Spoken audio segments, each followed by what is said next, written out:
and all the dinosaurs got sucked into the tornado.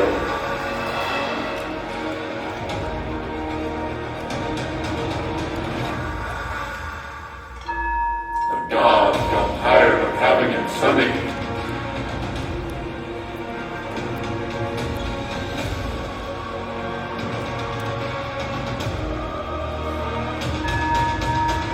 So they made a tornado and it ruined the earth.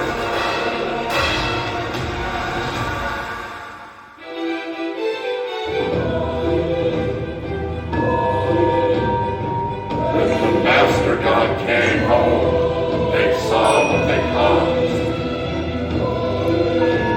And the Master God put the gods in timeout.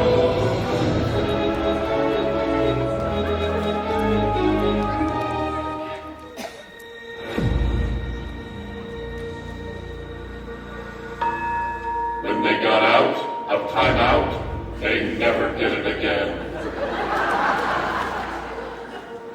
They wanted to do it repeatedly. The end.